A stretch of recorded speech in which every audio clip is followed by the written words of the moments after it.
হাবিবে যে আমার হৃদয়ের শান্তি পাব মোরা মুক্তি ভালোবাস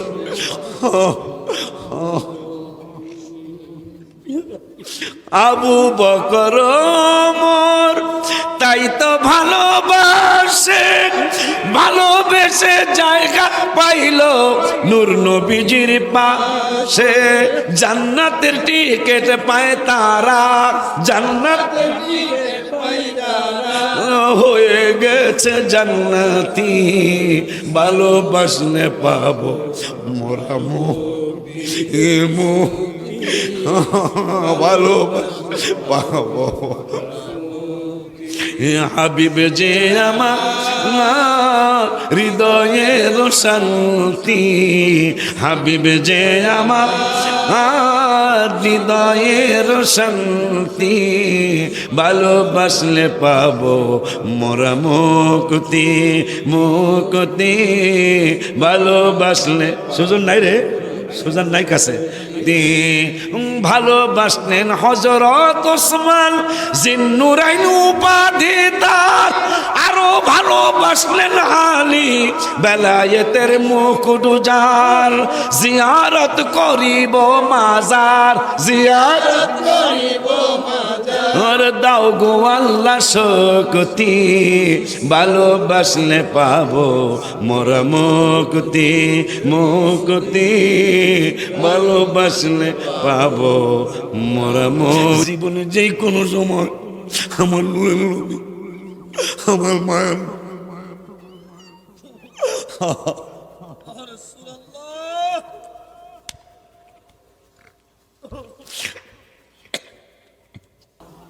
সমাধান দিলেন আনআমতা আলাইহিম, সমাধান দিলেন নিয়ামত প্রাপ্ত বান্দারা। এইরকম এক নিয়ামত প্রাপ্ত বান্দা আপনার আওয়ালি কান্দা রাস্তার কিনারে লতি টোকায়। কি টোকায়? আমার মা, একজন মা লতি টোকায়। লতি টোকায় না মা আছে না? আমি আমাকে বাড়িতে গেলে আমার বড় বোন বোরকাটা পইরা জানে আমি লতি পছন্দ করি, জানে আমি টোকাই না শাকটা আমার পছন্দ। আমাকে দুই বোনের একটা ভাই আমি, ছোট ছোট জনে আবার এই অভ্যাস নাই। বড় বোন আমি ওমরা করাইছি, ছোট বোন ওমরা করাইছি, এই বছর বড় দুলাভাইয়ের ওমরা করাইছি, আগামী বছর ছোট বোনের জামাইডারে মোতালেবেরে করাবো ইনশাআল্লাহ। আল্লাহ কিন্তু রোজায় না, রোজায় অনেক খরচ, এই জন্য হজের আগের উমরাটা, হজের পরের উমরাটা করাবো ইনশাআল্লাহ। তো লতি টোকায় এক মা রাস্তা দিয়ে, আওয়ালি কান্দা রাস্তা দিয়ে এক বাদশা যাইতেছে, অনেক পুরানো আজ আমার বাদশা যাইতেছে। যাওয়ার সময় মেয়েটারে দেখে তার খুব পছন্দ হয়েছে, আই লাইক ইউ, ইংরেজি বাদশা তো, আই লাইক ইউ, আমি তোমাকে পছন্দ করেছি। মহিলা আবার এই ইংরেজি বোঝে নাই, নাইলে বুঝলে কইলে তাই হেড ইউ কথা বলে, তাই মহিলা কিছুই কয় নাই। মহিলা কিছু না বুঝার কারণে একটা কিছু মানুষ আছে কিন্তু হাসেও না কান্দেও না, এরকম একটা মানুষ আছে না, একদল মানুষ এটা হাসিও না কান্দাও না, কথা কর না, এরকম একদল আছে। পরে আবার আরেক দলে সাপোর্ট করে, ওই কলালার মতো কয় হ্যাঁ মুখটা এরকম, কথা বুঝতে পারছি। তো আম্মা জানটা মুস্কি হাসি দিছে। বাদশা বলতেছে তোমার কি বাবা মা আছে? মেয়েটা এতটুকু বুঝছে যে আমার আব্বা আম্মা এটা আছে, মাথা ঝুঁকাইয়া বুঝাইলো আমার আব্বা আম্মা আছে। তা তুমি কি একটু নিয়ে যাবা? তোর বাড়ি কোথায়? বেলাবো থানা। বেলাবো থানা না, বেলাবো থানা, নয়ন সুজঙ্গ বাড়ি। আমার নয়নের আব্বার নাম মোস্তফা না, হাজি মোস্তফা নাকি কেডা? একটা গজল গাওয়ার জন্য কইছে। আরে আজকে গজল কম কইছি না? ঠিক আছে, তাহলে গজল কই আল্লাহ ইনশাল্লাহ। গজলের বই করে, গজলের বই আনলো, গজলের কিতাব, ও গাড়ি আসে নাই, দেখছো কারবারটা। তাক মুখস্থ যেগুলো আছে এগুলাই কম আলহামদুলিল্লাহ জোরে কয় না, সময় মতো ইনশাল্লাহ কই আলাম। গজলের ভান্ডার আমি, ঠিক না রে? আমি তো গজলের ফোক মনে হয়, কথা কয় না। আশা যে দিদার পাবো, কবে যে মদিনায় যাব, আশা যে দিদার পাবো কবে যে মদিনায় ও যেথায় কাঁদেন নবী দো জাহান আশা পুরাও আল্লাহ মেহেরবান আশা তোমরা সবাই দেখো সবাই এটা মুখস্থ হয়ে গেছে না নবীর প্রেমে হাবশি বেলাল কেঁদে কেঁদে হয় সে পাগল আজান দিবে কাবার সাদে পড়ে গেল বেলাল প্রেমের ফাঁদে কোন দিকে ফিরে দিব গো আজান আশা পুরাও আল্লাহ মেহেরবান আশা বেলালের নবীজি মক্কা বিজয়ের দিন আজান দিতে বললেন কাবার সাদে বেলাল কান দেয় নবী কাবারা জীবনে আজান দিতে যায় কান শনি কয় কোনোদিন কান দিলাই আজকে কেন কান ধরে বেলাল আজকে খুশির দিন আজকে আনন্দের দিন মক্কা বিজয়ের দিন তুমি আজকে কেন কাঁদতেছ বেলাল বলে ইয়া রাসূলুল্লাহ ইয়া হাবিবাল্লাহ আমার কান্দার কারণ হলো আমি মদিনাতুল মুনাওয়ারার থেকে এই কাবার দিকে ফিরে ফিরে আজান দিতাম এখন তো কাবা বেলালের কদমের নিচে এখন আমি কোন দিকে ফিরে আজান দেব আমার নূরের নবী কয় গজলে আমি লিখেছি নবী বলেন হাবশি বেলাল হইলা তুমি কেমন পাগল কাবারো কাবা চিনো না নবীজির দিকে ফিরো না কাবারো কাবা নবীজির দিকে ফির না হবে তোমার প্রেমের আজান আশা পুরাও আল্লাহ মেহেরবান আশা নয়নের আব্বা সুজন হাজী মোস্তফা অসুস্থ স্টেজে আজকে আসতে পারে নাই আবদার করছে একটা গজল যেন শোনাই ইনশাল্লাহ অনেকগুলা শোনাবো রাত্র যে কটা বাজে বাজুক আল্লাহর নাম নিয়ে কইছে কোনটা এটা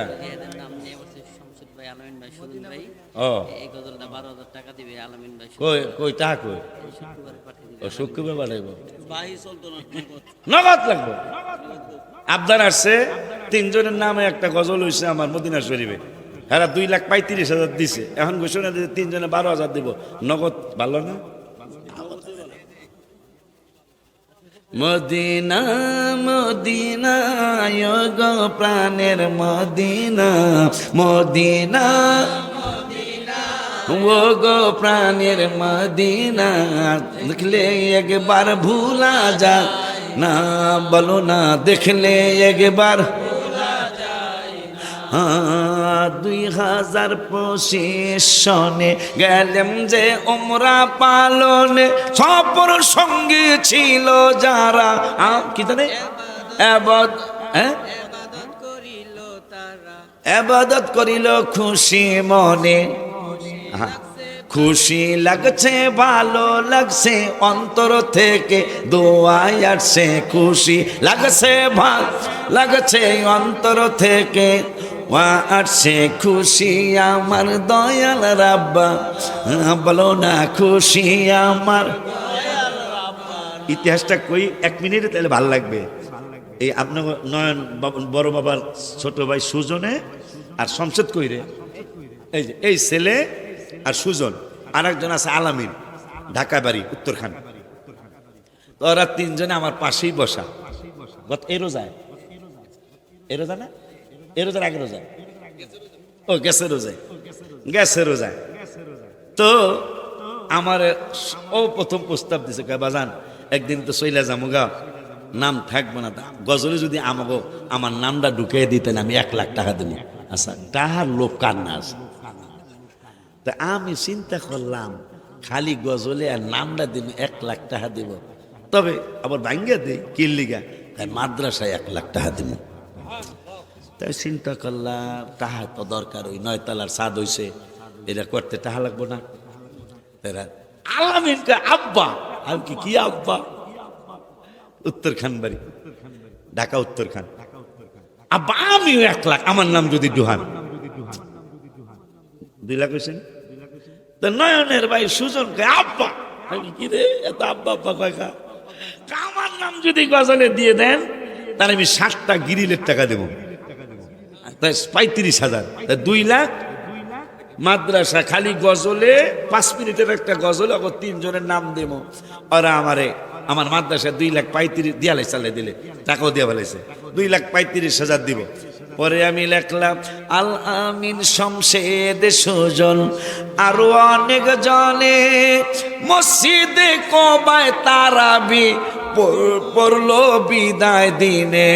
এরপরে জানি কি, নবীজির নজরে চোখ দিয়ে পানি ঝরে, নবীজির চোখ দিয়ে পানি ঝরে, গোলাম মোহাম্মদ আছে একজন মদিনা মদিনা গো প্রাণের মদিনা মদিনা ও গো প্রাণের মদিনা, দেখলে একবার ভুলা যায়। আবার ওদের নামটা শুনে দে, আজকে 12,000 দিব কইছে। এটা কি মাদ্রাসা না আমারে? মাদ্রাসা দিয়ালে তাড়াতাড়ি সামনে শুক্রবার লিয়ে হইছে, আলহামদুলিল্লাহ কয় না, জোরে কাল মারহাবা। আব্বা জান্নারে আমার দুধটা শাক টোকায়, লতি টোকায়, হেসি শাক টোকায়, বাচ্চা কয় বাড়ি কই, এ আওয়ালি কান্দায় কোন বাড়ি, কয় হাজী মোস্তফা সাহেবের বাড়ি। বাবা মা আসেনি, কাজ নিয়ে গেছে। তো যায় বলতেছেন আমি মায়ানমারের প্রেসিডেন্ট, আপনার মেয়েটা দেখে আমার বড় পছন্দ হয়েছে, আমি একজন প্রেসিডেন্ট মানুষ, যদি আপনারা রাজি থাকেন তাইলে আপনাদের মেয়েটা আমি বিবাহ করতাম। তারা কয় আসলে এটা কি আসলে কইতেছে? কারণ বাদশা তো আমি ফহিন্নি, এই ফহিন্নির মেয়ে তো বাদশা বিবাহ করতে পারে না। আপনি যদি রাজি থাকেন তাইলে আমরা কাজী ডাক্তার আনবো, আমাদের মেয়েকে আপনার কাছে দেব, ইনশাআল্লাহ আমরা রাজি আছি। তাই আল্লাহ দিলে বিবাহ হয়ে গেল, সংসার শুরু হয়েছে।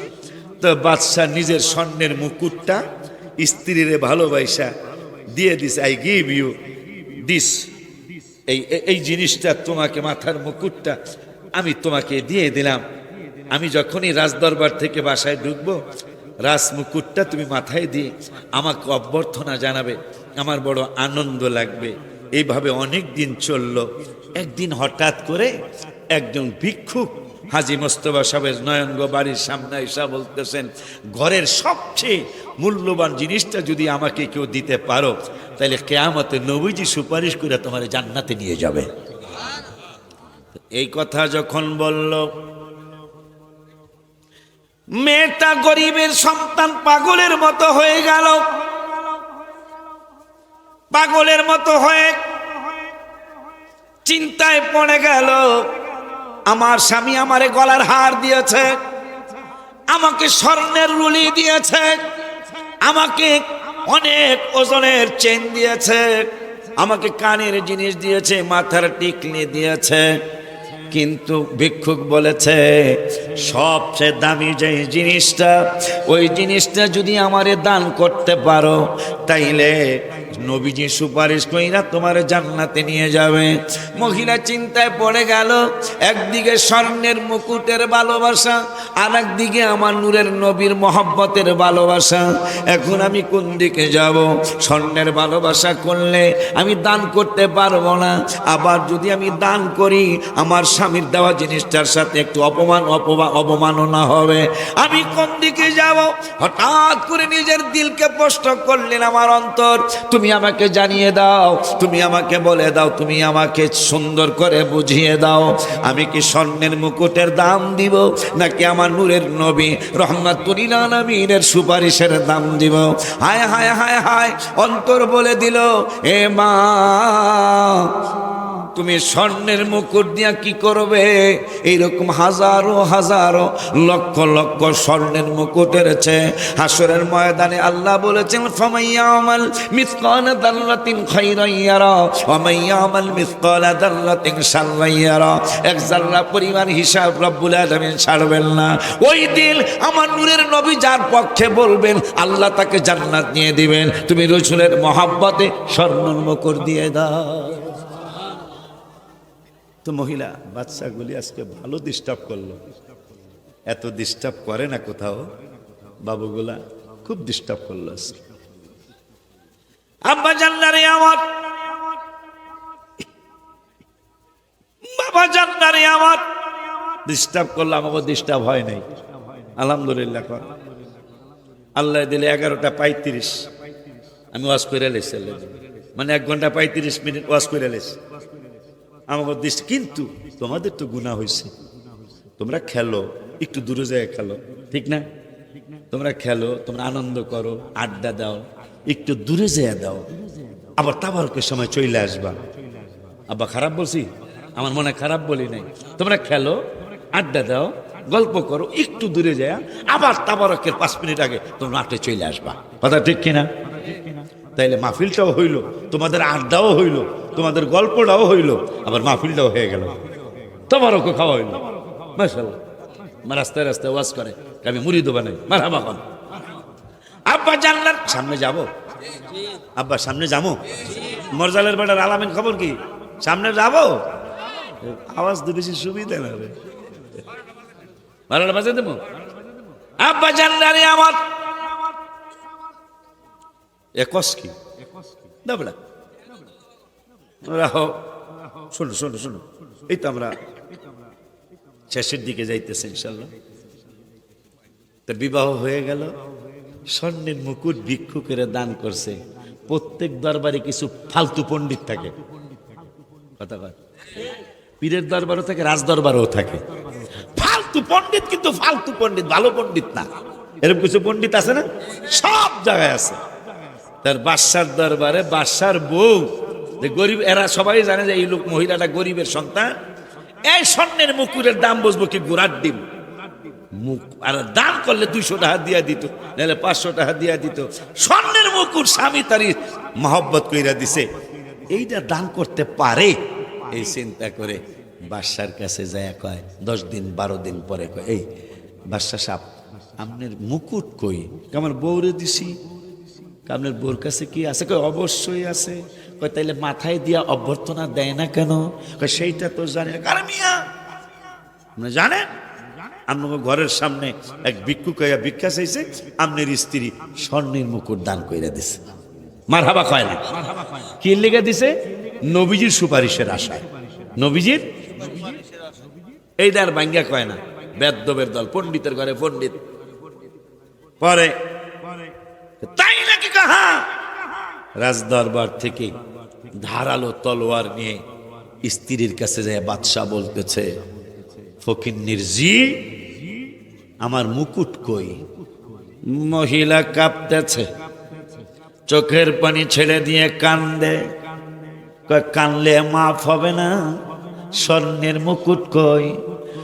একজন ভিক্ষুক এসা নবীজির নাম মোবারক নিয়া আমারে হাত দিয়েছে, ঘরের সবচেয়ে দামি জিনিস যদি আমারে ভিক্ষা দিতে পারো, তাইলে কিয়ামতে মুসিবতের দিনে নূরের নবী সাল্লাল্লাহু আলাইহি ওয়াসাল্লাম তোমাকে সুপারিশ করে জান্নাতে নিয়ে যাবে। আমি ওই সুপারিশের আশায়, আপনি আর আমি দুইজনই সুপারিশের আশায় আমি এই স্বর্ণের মুকুট দান করে দিলাম। কয় কোন হাত দিয়া দান করেছ? আমার ডান হাত দিয়া দান করেছি। এই কথা শোনার পরে বাদশার সাথে সাথে একটা কোপ দিয়া হাতরারে 2 টুকরা করে দিলেন, আর 3 তালাক দিয়ে দিলেন।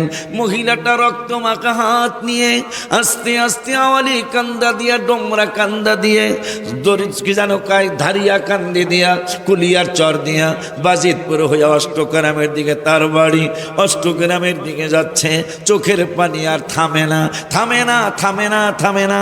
কানতে কানতে কানতে কানতে অষ্টগ্রাম আলীনগরে মহিলার বাপের বাড়ি। আলীনগরে গেলেন, হাত কাটা হাতরা কাপড়ের নিচে নিয়ে বাড়িতে যা ডাক দিলেন, আব্বা, আমার আম্মা চেনা চেনা মনে হয়, তবুও যেন চেনা নয়। এই চিন্তা করে বাবা বলল, মা জামাই নিয়ে কি আসছো? মেয়েটা কথা বলতে পারে না, কাটা ঘায়ে লবণ দিলে যেমন হয় ওই রকম ভাবে কান্না শুরু করেছে। বাবা ডেকে বলল, তোমারে বিদায় দেওয়ার আগের দিনে তো রিক্সা গাড়ি ছিল না, ভ্যান ছিল না, অটো ছিল না, মাইক্রো ছিল না, প্রাইভেট ছিল না, হাইটা হাইটা অনেক দূরে গেছে মেয়েটা। আব্বা জান্নারে আমার বাবার কাছে যাওয়ার পরে বাবাই বলে, তুমি যেই দিন বিদায় নিয়েছ, তোমাকে যেই দিন জামাই সহ বিদায় দিলাম, ওই দিনের পর থেকে কিছুদিন পরে তোমার মা অসুস্থ হয়ে গিয়েছিল। অসুস্থ হওয়ার পরে তোমার মা মারা গিয়েছে। এখন আমি একাই আছি ঘরের ভিতরে। ঘরের ভিতরে একার কথা শুনে বাবার বুকের মধ্যে মুখটা লাগায় মেয়েটা মা মা করে কান্দে। বাবাটা দেখতেছেন মেয়েটার পুরা শরীরের কাপড়ের মধ্যে শুধু রক্তের ফোঁটা আর রক্তের ফোঁটা দেখা বাবা ডেকে বলল, জামাই মিয়ারে কি নিয়ে আসো নাই, আর তোমার কাপড়ের মধ্যে রক্তের ফোঁটা কেন? মেয়েটা ডেকে বলল, বাবা আমি সর্বহারা হয়ে গেছি, আমি অসহায় হয়ে গেছি। বাবা ডেকে বলে, কেন অসহায় হয়ে গেছ? আর হঠাৎ করে খেয়াল করলেন মেয়েটা এক হাত দিয়া বাবার হাত ধরে, ডান হাত দিয়া হাতটা ধরে না। বাবা ডেকে বলল, তোমার ডান হাতটা কই? এই কথা বলার পরে এমনভাবে কান্না শুরু করলেন, এমনভাবে ইনায়া বিনায়া কাঁদতেছেন। বাবাই কয়, মা কেন কান্দ? কয়, নবীজির মহব্বতে আমি স্বর্ণের মুকুট দান করেছিলাম ভিক্ষুকেরে। বাবা কপালের মধ্যে চুম্বন করে বলে, আম্মু আম্মু আম্মু রে, আমাদের সংসারের নসিবি খুলে গেছে, ভাগ্য খুলে গেছে। সুবহানাল্লাহ কি জোরে বলা যায়? এত বেয়াদব খোলাফা, ডিস্টার্ব করে কিন্তু মানুষ 5 মিনিট 10 মিনিট করে, কিন্তু এরা শুরু থেকে এখন পর্যন্ত ওই যে শেষ ওরা একাই তো করে মাহফিলটা, এই সমস্যা সেইটা। এই জন্য খিজির আলাইহিস সালাম পোলাফান খেলতেছে, আল্লাহর কোরআন 16 পারা, মুসা কালিমুল্লাহ সফর সঙ্গী। মুসা কালিমুল্লাহ কইছে, আমনে আমার কাম হইব বেতালিয়া কাম, আপনি সহ্য করতে পারতেন না, এক সারারে চট দিয়ে মাইরা লেছে। মুসা কয়, থাকতে পারি আর না পারি এটার প্রতিবাদ করবো মিয়া, আপনি আরে এই সারার কি করছে আপনি মানলেন কা? আর বাপ মা দোনোজন অনেক বড় ওলি আল্লাহ, কিন্তু এই ছেলে এমন ছেলে হইতেছে, এই ছেলে বাপ মার ইজ্জত সব নষ্ট করে দিবে। এই জন্য অঙ্কুরিতারে শেষ করে দিলাম। এই ছেলের আরো অনেক ভালো একটা ছেলে আল্লাহ তারে দান করবে, সে ওলি আল্লাহ হইয়া পৃথিবীতে আসবে। আব্বা যাই সামনে, মহব্বতের সময় আসছে, একটু মহব্বত নিয়ে বসেন, যার শেষ ভালো তার সব ভালো। মারহাবা। আব্বা জান্নারে আমার, আস্তে আস্তে তোমরা তাবারক নিয়ে আসো প্যান্ডেলে, আমি ওয়াজটা শেষ করতে থাকি। মেয়েটার বাপ মেয়েটার কপালে চুম্বন করে বলে, ভাগ্য খুলে গেছে।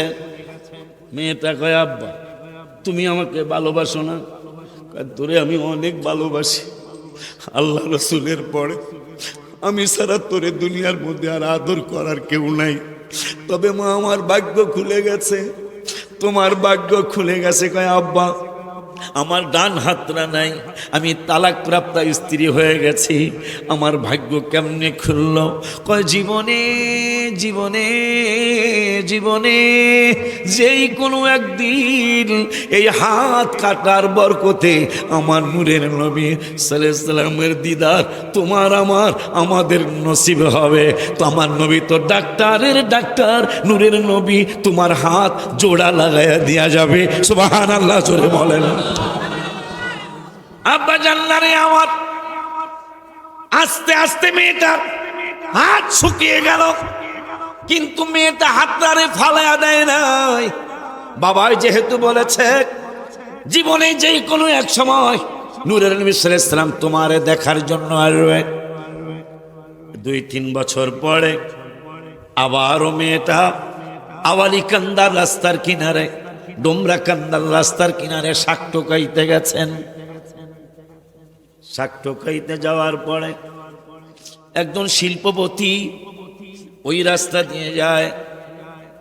যাওয়ার সময় মেয়েটারে দেখা বড় পছন্দ হয়েছে। তোমার বাবা মা আছেনি? বাবা ইন্তেকালের পরে আগের দিনে তো দোস্ত পাতানি ছিল না? এখন তার দোস্ত পাতা নিছে নাই, এখন বন্ধ হয়েছে। দোস্তের ডাইকা বলছিল, দোস্ত আমি আর মনে হয় বাঁচব না, আমার স্ত্রীও নাই, আমিও চলে যাচ্ছি, আমার ছেলে মেয়েও নাই, এই মেয়েটা আমার একমাত্র ছেলে। এই ঘটনা ঘটেছিল, আমার মেয়েটারে তোমার মেয়ে বানায় দিয়ে গেলাম। যখন তুমি সালোয়ার কামিজ বানাবে তোমার মেয়ের জন্য, আমার মেয়েটার জন্য আমার মেয়েটার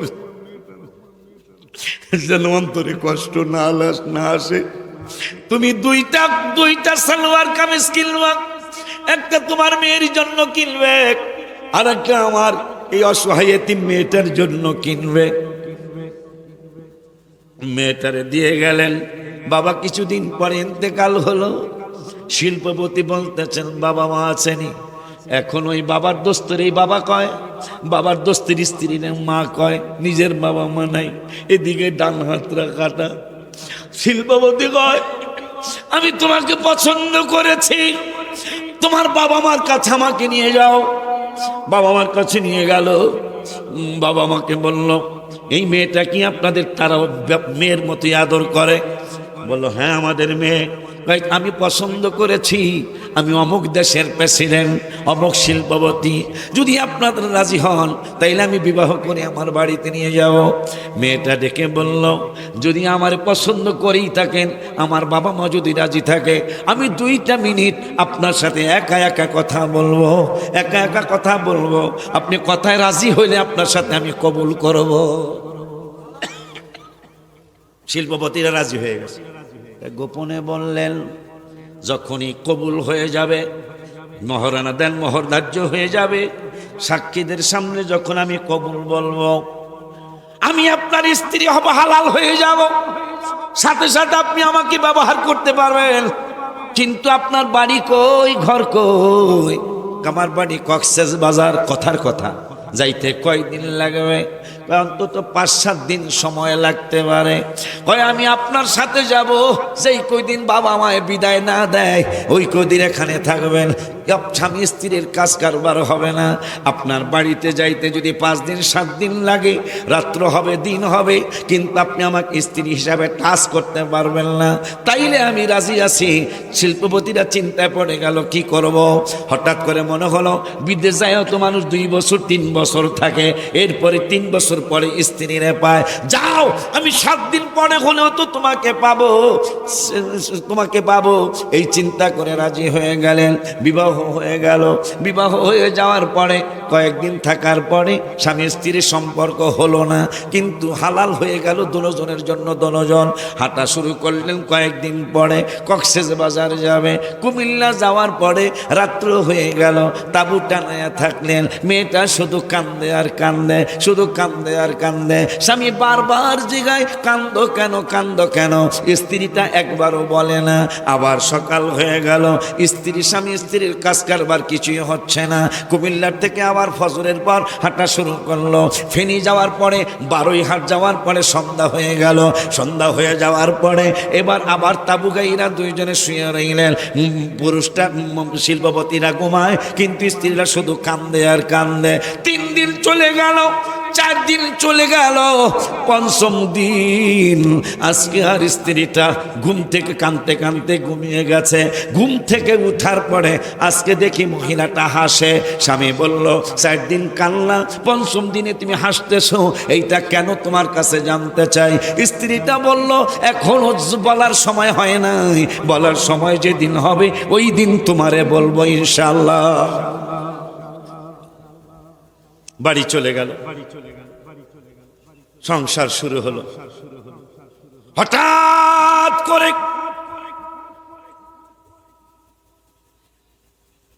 একদিন একজন ভিক্ষুক আইসা আওয়ালি কান্না হাজী মোস্তফা সাহেবের বাড়ি, নয়নের বাড়ির সামনে কে জানো ডেকে বলল, ঘরের মধ্যে সবচেয়ে মূল্যবান জিনিস যদি তুমি দিতে পারো আমাকে, নূরের নবী সাল্লাল্লাহু আলাইহি সাল্লাম তোমাকে সুপারিশ কইরা জান্নাতে নিয়ে যাবে। স্বামীটা ডেকে বলল, স্ত্রীরে ঘরের মূল্যবান জিনিস আমার কাছে মনে হয় কয় কি, আমার আলমারির মধ্যে একটা চমৎকার জিনিস আমি রেখে দিয়েছি, এর চেয়ে বড় আর মূল্যবান জিনিস আমার ঘরে আর কিছুই নাই। স্ত্রীটাকে বললেন আসো দেখে যাও। আলমারি খোলার পরে মহিলাটা কাঁদতে কাঁদতে মাস্তুর হয়ে গেল। এই স্বর্ণের মুকুট তো সেই স্বর্ণের মুকুট, সুবহান, আরো জোরে কি সুবহানাল্লাহ বলা যায়।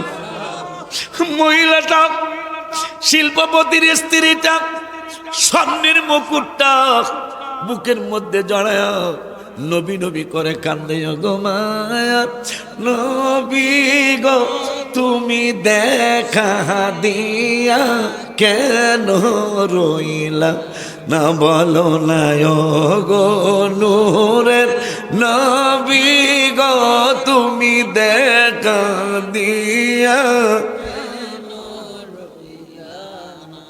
আমরা কেমনে যাব তোমার কাছে নবী, কেমনে কাছে নবী স্বপনে এসে বলেন না কেন রইলা না গো মায়ার নবী গো তুমি দেখা দিয়া ও রই। স্বামী আশ্চর্য হয়ে টাকার মহব্বতের স্ত্রী চোখের পানি ছেড়ে কান্দে আর স্বর্ণের মুকুটটা জড়ায়া রাখছে। স্বামী কয় তুমি এইভাবে কাঁদছো কেন? আর ডেকে বললেন এই মুকুটের কথা আমি পরে বলবো, তুমি আমার ওয়াদা করাইছিলে যে তোমার কাজ তোমার নিয়ে আমি বাড়িতে আসবো, হালাল হব দুজনের জন্য। গোপন কথা তো তোমারে বলি নাই। আমার মায়ের নবী, আমার আব্বু, আমার স্বামী অমুক দেশের প্রেসিডেন্ট ছিল, আমাকে পছন্দ করে বিবাহ করেছিলেন। আমি একজন ভিক্ষুকের স্বর্ণের মুকুট দান করেছিলাম। স্বর্ণের মুকুটটা দান করার অপরাধে আমার ডান হাতটা কেটে দিয়েছিল, আমাকে 3 তালাক দিয়েছিল। আমি আমার হাত কাটা গোপন রেখেছিলাম, হাতটা ভাজি করে আমার ব্যাগের মধ্যে তোমার সাথে আমি নিয়ে নিয়েছিলাম। 4 দিন আমি রাস্তায় রাস্তায় কেঁদেছি। নূরের নবী গো, আমার বাবা বলছে জীবনে যেই কোনো একদিন আপনি আমারে ডাক্তারি করেন।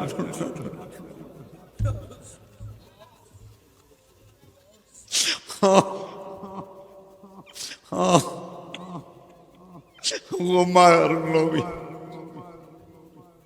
ও গো নূরের নবী, আমার আব্বার বুক জড়ে ধরে আমি কেঁদেছিলাম। আমার আব্বাকে কাপড়ে রক্ত কেন, তোমার ডান হাতটা কই?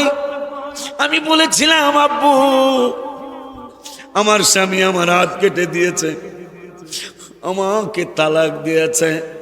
আমার আব্বু বলেছিলেন ভাগ্য খুলে গেছে। প্রথমে আমি রাগ করেছিলাম, আমি তালাক প্রাপ্ত হয়েছি। আমার আব্বা কয় ভাগ্য খুলে গেছে। আমার মনে অনেক কষ্ট এসেছিল। তখন আব্বা বলল কষ্ট নিও না মা, তোমার হাত কাটার কারণে জীবনে যেই কোনো সময় আমার নূরের নবী, আমার মায়ের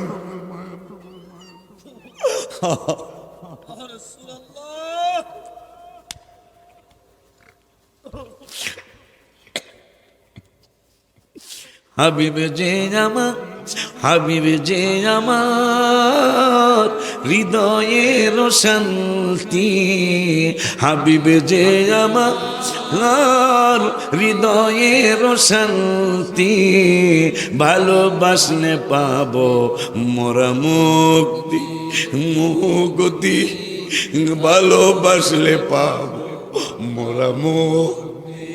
হাবিবে যে আমার আকাশে বেড়া হৃদয়ের শান্তি, হাবিবে যে আমার হৃদয়ের শান্তি, পাব মোরা মুক্তি ভালোবাস।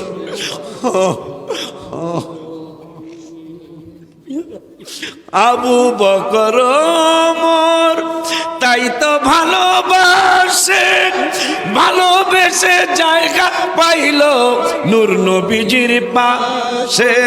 জান্নাতের টিকিট পায় তারা, জান্নাতের টিকিট পায় তারা, হয়ে গেছে জান্নাতি, ভালোবাসলে পাবো মোরা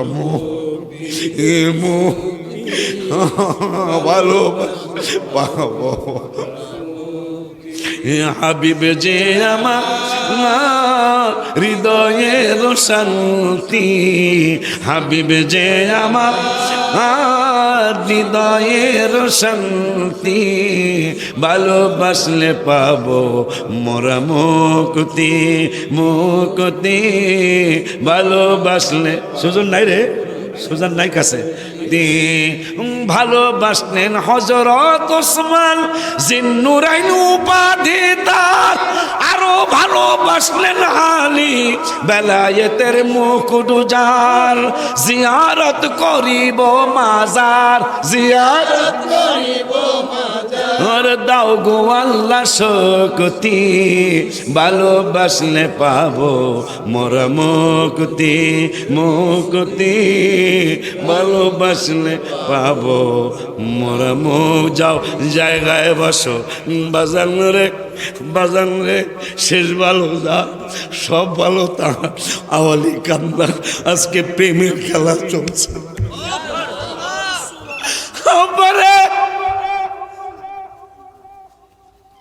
মহিলাটা ডেকে বলে, আমার আগের স্বামী একজন বাদশা ছিল, আমার হাত কেটে দিয়েছে, নবীর মহব্বত করার কারণে আমাকে হাত কেটে দিয়েছে, আমাকে তালাক দিয়ে দিয়েছে। যে স্বর্ণের মুকুট আমি দান করার অপরাধে আমারে তালাক দিয়েছে, ওই স্বর্ণের মুকুট এখনো আমার চোখের সামনে। কিন্তু আপনি যেদিন আমাকে বিবাহ করলেন, আমি জানি যখন স্বামীর বাড়ি বউকে নিয়ে যায়, দুধ ভাত মিষ্টি খাইতে দেওয়ার পরে, দুধ ভাত মিষ্টি খাইতে দেওয়ার পরে জামাই স্ত্রীরে খাওয়াইয়া দেয়। এরকম একটা নিয়ম আছে না? জামাই স্ত্রীরে খাওয়াইয়া দেয়, স্ত্রী জামাইরে খাওয়াইয়া দিতে হয়। আমি টেনশনে পড়ে গেলাম, আমার জামাই তো জানে না আমার যে ডাকাতরা না। আমি সারাটা রাস্তায় গুনগুনায়া গজল কইছি আর কানছি। কে যাও ভাই নবীর কাছে, পাগলের আরজি আছে, কে যাও ভাই পাগলের আর সালাম দিও নবীজির কাছে। নবী গো এই গোলামের কি বা করার সে, মাওলা গো এই গরিবের কি টাকা পয়সা নাই আমার মক্কা মদিনা যাওয়ার, ভালোবাসতে থাকবো আমি জীবন যতদিন। আর টাকা পয়সা আর মক্কা মদিনা যাওয়ার, ভালোবাসতে থাকবো আমি জীবন যতদিন। আর ও গো আল্লাহ পরওয়ার দেখায় নবীর দিদার, ও গো আল্লাহ পরওয়ার দেখায় নবীর দিদার। না যাওয়ার ব্যথা যাবে মো সে নবী গো এই গরিবের কি বা করার সে, মাওলা গো এই গরিবের কি বা সে।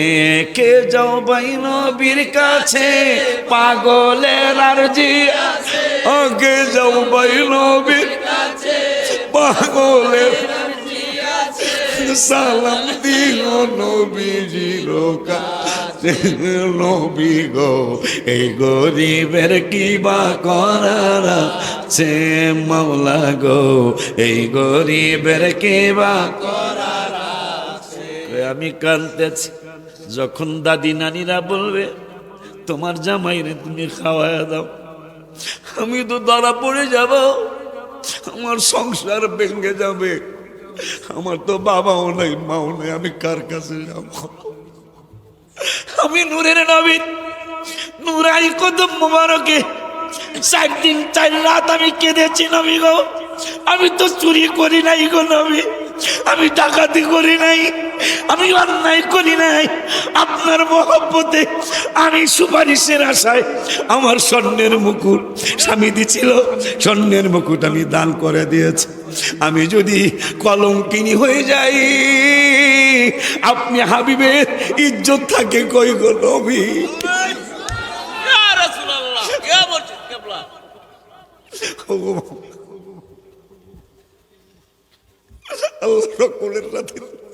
সকলের সাথে তুমি আবারও কবুল করো, এই জিন্নুরের মাদ্রাসা কবুল করো, এটাকে কামেল মাদ্রাসা রূপান্তরিত করে দাও। আমার প্রত্যেকটা আলেম সন্তানকে একটা সুন্নি মাদ্রাসা করার তৌফিক দাও। বাজানলারে আমার শেষ ভালো যার সব ভালো তার। মেয়েটা ডেকে বলে, আমি প্রথম দিন কানলাম, নবী আসে নাই। আমি কখন হাসছি জানোনি? কখন হাসছ? আমি একদিন কানলাম, নবী আমারে দেখতে আসে নাই। দ্বিতীয় দিন কানলাম, নবী দেখতে আসে নাই। আমি তৃতীয় দিন কানলাম, আমার নূরের নবী আমারে দেখতে আসে নাই। চতুর্থ দিন আমি আমার নূরের নবীরে ডাইকা ডাইকা বললাম, জ্বালা জুড়ায় জ্বালা জুড়ায় আমার জ্বালা জুড়ায় জ্বালা জুড়ায় ভিতরে লাই গেছে নবীর প্রেমের আগুন রে, ওরে আমার জ্বালা জোড়ায় জ্বালা জোড়ায়, আরে আমার জ্বালা জোড়ায় জ্বালা। ভালোবাসি, মেয়েটা কয়, আমি ডাক দিলাম এই গজল দিয়া, ভালোবাসি বাঁচতে থাকবো নবীজি তোমারে, নবী গো একটুখানি ভালোবাসা, একটুখানি ভালোবাসা দিও তুমি আমার রে, জ্বালা জোড়ায় না জ্বালা জোড়ায় না রে, জ্বালা জোড়ায় না জ্বালা। আমি এই 3 রাত কাঁদছি কিন্তু ঘুম ধরে নাই, রাত্রেও কাঁদছি, দিনও কাঁদছি, ঘুম ধরে নাই। পঞ্চম দিন আমি কানতে কানতে ঘুমায়া গেছি। ঘুমের ঘরে দেখি একে মাহে মুদান গোরা সাবদন নিচি নজরি কুল কি খবরি ডেকে লাখে পवन ও সোনা কো সখান মেরা ফুক গায়ে সবদন মন্ধন। আমি ঘুমের ঘরে দেখি চাঁদের চেয়ে সুন্দর, চক্ষু মোবারক আরো সুন্দর, দেহ মোবারক আরো সুন্দর, শুধু দেখতেই মনে চায়। আমার আয়েশা কয়, পাগলিনী রে, তোর হাত যেদিন কেটেছিল ওই দিন আমি নূরের নবী দেখছি, তোরে তালাক দিয়েছিল, আমি নূরের নবী দেখেছি, তোর কাটা হাতরা কই? আমি বললাম, আপনি কে গো, পরিচয়টা দেন। যার জন্য তুই হাত কেটেছিলি, যার সুপারিশের আশায় তুই স্বর্ণের মুকুট দিয়েছিলি, আমি সেই নূরের নবী।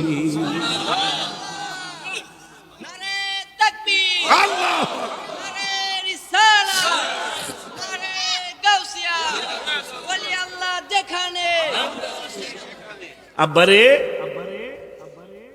মেয়েটা বলল, বাবা হুজুর আমার হাতটা আমি ভাজি করে ব্যাগে রেখে দিয়েছি, বের কর। বের করে দিলাম। স্বামীরে বলতেছেন, আমার কাদের হাতের সাথে কাটা হাতরারে লাগায়া থুথু মোবারক দিয়া জোড়া লাগায়া দিলেন। আমার ঘুম ভেঙ্গে গেল, তাকায়া দেখি আমার আগের হাতের চেয়েও বর্তমানের হাত আরো শক্তিশালী, আরো চমৎকার হয়েছে, কারণ হাবিবের নুরানি হাত মোবারকের ছোঁয়া লেগেছে। জোরে বলেন ইয়া রাসূলুল্লাহ, জোরে বলেন ইয়া রাসূলুল্লাহ। এই জন্য আমি 4 দিন কেঁদেছিলাম। নবীরে দেখা 5ম দিন হাসছি, আমার হাত জোড়া লাগিয়ে গেছে গা, নবীজি লাগাই দিয়ে গেছে। স্বামী বর্তমান স্বামী কয়, ওই মুখ, যেই মুকুটের জন্য তুমি তালাক হয়েছিলা, ওই মুকুটটা দেখলে চিনবা? ওই মুকুটটা দেখলে কি চিনবে? তো অবশ্যই, যেটার জন্য আমি তালাক হয়েছি অবশ্যই চিনবো ইনশাআল্লাহ। আলমারি খুলছে, দেখতেছেন ওই মুকুট। এখন এখন তোমার প্রেমে এত জ্বালা নবী গো জ্বলতেছে অন্তরে, নবী গো যত জ্বালা জ্বলতে রাজি,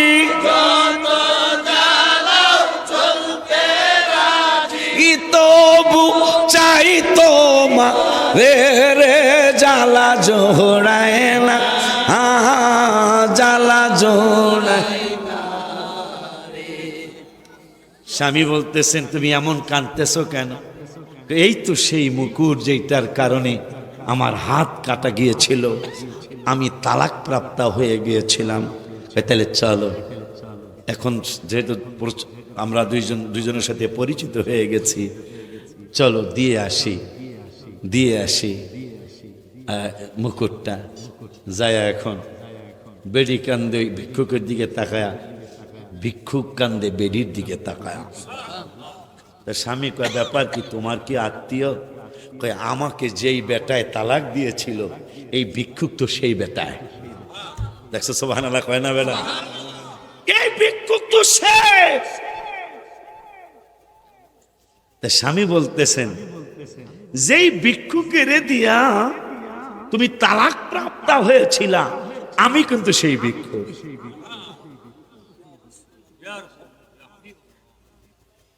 তুমি যেই ভিক্ষুকের স্বর্ণের মুকুট দান করে তোমার হাত কাটা গিয়েছিল, তুমি তালাক প্রাপ্ত হয়েছিলা, আমি সেই ভিক্ষুক।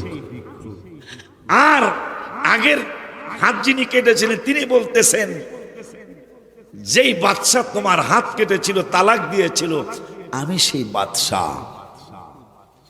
তাই স্ত্রীটা বলতেছেন, আমি তো এখন এই ভিক্ষুকের স্ত্রী, উনি এখন শিল্পপতি। আপনি ফকির হলেন কবে?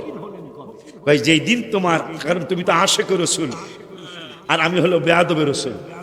তুমি হইলা আশিক রাসূল আর আমি হইলাম বেয়াদব রাসূল। আমি রসুলের সাথে বেয়াদবি করার কারণে 1-2 মাসের মধ্যে আমার রাজ্য অন্য একটা দেশ আইসা ছিনিয়ে নিয়ে গেল, আমি রাস্তার ফকির হয়ে গেছি। বর্তমান স্বামী বলতেছেন, তোমার এই মুকুট পাওয়ার পরে আমি শুধু ধনী হইতে থাকলাম, আমি আজকে বাদশা হয়ে গেছি। এই ওয়াজটা লাস্টে আজকে করলাম 2টা জিনিস শিক্ষার জন্য। আল্লাহর হাবিবের প্রেমের সাথে প্রেম কইরা, প্রেমিক হইয়া যদি কারো হাত পা কাটাও যায়, নূরের নবী সাল্লাল্লাহু আলাইহি ওয়াসাল্লাম আয়েশা ঘুমের ঘরে হাত পা জোড়া লাগায় দেওয়া যাবে। আর কেউ যদি বেয়াদবি করে, তাহলে ওই বাদশার থেকে রাস্তার ফকির যেমন হয় হইছে, এই লোকটা রাস্তার ফকির মানে ভিক্ষুক হয়ে যাবে। বাদশাহ বললেন, আগের বাদশাহ, আমাকে তোমার ঘরের পাশে একটা ঝুপড়ি বানায় দাও, আমি আর সংসার করব না। তা কি করবেন? আমি সারা বিশ্বে হেঁটে হেঁটে আমার যখন খাইতে দিতে মনে চায় দিবা, আমি তোমাকে স্ত্রী হিসেবে ব্যবহার করব না, ইমানদার বোন হিসাবে আমি ব্যবহার করব। যখন দেখা হয় হইল, না হইলে না হইল, আমার ঝুপড়ির মধ্যে একটু খানা দিয়ে যাও। আমার শুধু সারা জীবন কাজ থাকবে যে রসুলের সাথে বেয়াদবি করলে বাদশার থেকে রাস্তার ফকির হয়ে যায়। আর নবীজির মহব্বতে কেউ যদি কাঁদে, নবী নবী করে, তার কাটা হাত নূরের নবী জোড়া লাগায় দেওয়া যায়। এই ওয়াজটা, এই ঘোষণাটা আমি সারা জীবন আমার পক্ষ থেকে দিতে থাকবো। অনুরোধের সুরে বলে যাই, জিন্নুরাইন নোয়ালিয়া সুন্নিয়া মলের মাদ্রাসাটা নবীর প্রেমের একটা মাদ্রাসা। এই মাদ্রাসায় আপনার বাবুগুলা পোশাক দেখলি তো মনে কত শান্তি লাগে, কথা কয় না? সবুজ টুপি মাথায়, সবুজ পাগড়ি মাথায়, ইয়া নবী সালাম আলাইকা পড়ে মারহাবা। এই মাদ্রাসাটা আপনারা চয়েস করতে পারেন। আমাদের মাদ্রাসা দাঁড়ান হুজুর, আমাদের এই মাদ্রাসার পরিচালক মানে প্রিন্সিপাল, আমাদের দুইজন হাফেজ সাহেব আছে। এই দুইজন হাফেজ সাহেব আজকে সুন্দর অধ্যহাসুরা সুন্দর পড়ছে আমার নাতি, আমি পুরস্কার দিতে বাধ্য হয়েছি। আমিও হাফেজ, এরপরে আলিয়া কওমে দুটোটা পড়েছি আমি। পর্যায়ক্রমে আমাদের শিক্ষক ইনশাল্লাহ আমরা আরো বাড়াবো জানুয়ারিতে যদি লাগে। এই জন্য এই আওয়ালি কান্দা একটা ইশক রসুলের মাদ্রাসা, আল্লাহর প্রেমের মাদ্রাসা হয়েছে। একটা ছাত্র অথবা একটা ছাত্রী আপনারা দেওয়ার চেষ্টা করবেন। বাবা নয়নে সুজনে ওর বাপ মার দোয়া নিয়ে খুব বেশি চেষ্টা করতেছে প্রতিষ্ঠানটাকে কিভাবে সুন্দর একটা রূপদান করা যায়। এই জন্য বিল্ডিং নিজেদের টাকা দিয়ে করলো। প্রতি বছর মাহফিল শুরু হয়েছে। আপনাদের বাচ্চাদেরকে অনেকগুলা বাচ্চারে তারা এখন পর্যন্ত নিজেদের খরচে খাওয়ায়। দরকার নাই, আপনার যাদের তৌফিক নাই তারা তাদেরকে খাওয়াবে, যাদের তৌফিক আছে তারা নিজের টাকা দিয়ে পড়াবেন, চেষ্টা করবেন। কারণ কি জানেন, নিজের টাকা দিয়ে পড়লে তখন তার এলেমের ধারটা বেশি থাকবে। আল্লাহর রাস্তায় যখন খেতে যাবে তার এলেমের ধারটা কম থাকবে, তার মনটা দুর্বল থাকবে। এই জন্য যতটুকু পারেন হেল্প করবেন। যদিও ওরা এখন পাক করে খাওয়াইতেছে, বাবরচিও রাখছে, আপনারাও চেষ্টা করবেন কম বেশি সহযোগিতা করার জন্য। আমি খুব খুশি হয়েছি যে আজকের মাহফিল লাস্টের দিকে ঠিকই আল্লাহর দয়া হয়ে গেল। দেখেন মাঠও ভরছে, আলহামদুলিল্লাহ মাঠও ভরছে। এবং আপনারা অনেকগুলি মানুষ, অনেকগুলি মা, আজকে মারা মনে হয় একজনও কান্দা ছাড়া নাই, এত মন্তর নরম। আমার মারা কেঁদেছে, আপনারা পুরুষগুলাও কেঁদেছেন। আল্লাহ যেন এই মাহফিলের উসিলায় মাদ্রাসাকে কামিল মাদ্রাসা হিসেবে আল্লাহ কবুল করে। কালকেই না, আস্তে আস্তে যেন আমরা যেন দেখে যেতে পারি যে এটাও কামিল মাদ্রাসা হয়েছে ইনশাল্লাহ। জায়গার দরকার, যদি জায়গা বেচেন নয়ন সুজনরা উচিত দামে আপনাদেরকে দিবে, আপনারা উচিত দামে ওদের কাছে বেচে নিন। প্রতিষ্ঠানের জন্য একটা মসজিদের জায়গা দরকার, যদি দেন আগে আরেক জায়গায় বেচবেন, এখানেও বেচবেন। কিন্তু এখানে বেচলে কি হবে, একটা মসজিদ হলো, কিয়ামত পর্যন্ত আপনি এখানে বেচার কারণে কবরে সওয়াব হইতে থাকবে। এ আবদার করে গেলাম। আগামী মাসের 17, 18, 19, আজকে 18, আগামী মাসের 17, 18, 19 ঢাকার এইটার হেড অফিস, যেটা জিন্নুরাইন, ওইটা আমার ওইটাও জিন্নুরাইন। এই জিন্নুরাইনের হেড অফিস হলো ঢাকায়। ওখানে 3 দিন ব্যাপী সুন্নি মহাসম্মেলন। প্রথম দিন নাতে রাসূল সাল্লাল্লাহু আলাইহি ওয়াসাল্লামের অনুষ্ঠান, তোমরা যারা নাত পড়তে পারো চলে যাইবা। নাতে রাসূলের অনুষ্ঠান দ্বিতীয় দিন এবং পরের দিন ইনশাল্লাহ ওয়াজ মাহফিল। দাওয়াত দিয়ে গেলাম, যাওয়া আসার ভাড়াটা আমি দিতে পারবো না, আপনারা 3 দিন থাকবেন, একটা পাতলা কম্বল নিয়ে যাবেন, খাওয়া থাকার ব্যবস্থা ইনশাল্লাহ আমি করব। আমাকে কোনো বিনিময় দিতে হবে না, আপনারা থাকবেন, খাবেন, ওয়াজ শুনবেন। আসার সময় হাত উঠে দোয়া করে আসবেন, আল্লাহ এই ঢাকায় কমপক্ষে 50,000 লোকের জায়গা দিও, আর কমপক্ষে 11 তলার মসজিদ দিও। মসজিদে হিসাব করলাম শুধু নিচে 300 টন রড লাগবে, আলহামদুলিল্লাহ 300 টন রড লাগবে।